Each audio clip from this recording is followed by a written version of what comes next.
We are with head women's basketball coach Denise Bierly after the Warriors defeated Westfield State University by a score of 67-42 here at Geisler Gymnasium. Coach, your thoughts on the game? I thought it was a game that was really kind of choppy. I thought in spurts we played well, and then other spurts we didn't play very well. I thought it was a little rough as far as, like, our turnovers, half-court offense, some things like that. More on the offensive end. I think defensively we played a pretty solid game for 40 minutes, but yeah, I just thought it was definitely in spurts. I think we had, like on Saturday, another period where we had a really long dry spell, like 5-6 minutes, where we didn't score. They didn't score, but we didn't score either. So that's where really with this team we've got to grow and make sure we avoid those long periods where we don't score. Okay. Even though you've never lost to Westfield in 7 games in your coaching career, they are never a team to look past, correct? Correct, absolutely, yes. I mean, they, I think, won their conference last year, or they're usually at the top of their conference, and that's why they're on the schedule. I mean, because they usually are very competitive. They play a decent schedule, and yeah, especially when we go up there, it's especially difficult. I know last year when we played up there, I think we won by 20, but it was a lot closer game than that, so.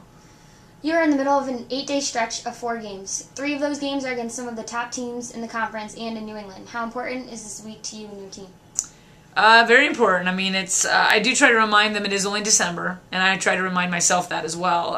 It's not February. So, but to play these teams this early in the season, it's huge. It's because sometimes these games, like we had a couple losses, Emmanuel and Manhattanville, can come back to bite you in February when you're looking at postseason, like your body of work, so to speak.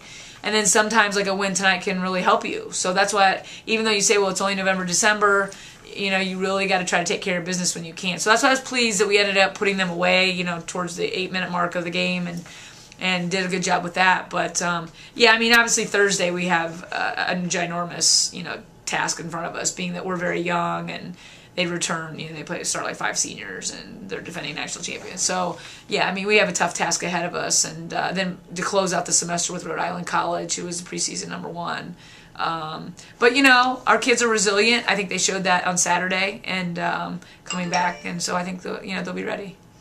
You can very well have a record of 5-3 heading into the holiday break. Considering how difficult this schedule has been, you mentioned it a little bit. Right. Would that be acceptable in your mind? Yeah, I probably would.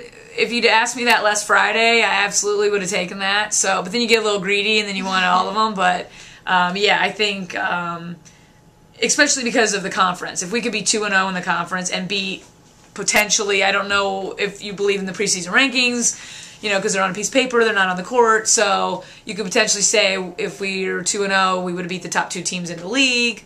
And going into break with what I call my little baby team, I'd be pretty happy with that. So yeah, I mean, but like I said, you get a little greedy, and now you want to beat, Amherst obviously on Thursday. So, but yeah, I would be happy with that, especially because we'd be 2-0 with the league. That's the main focus, and that's how you're gonna get the AQ, and that's really where our focus lies a lot in this season, especially. So. All right, thank you, Coach. Congratulations on the win. Thank you so much.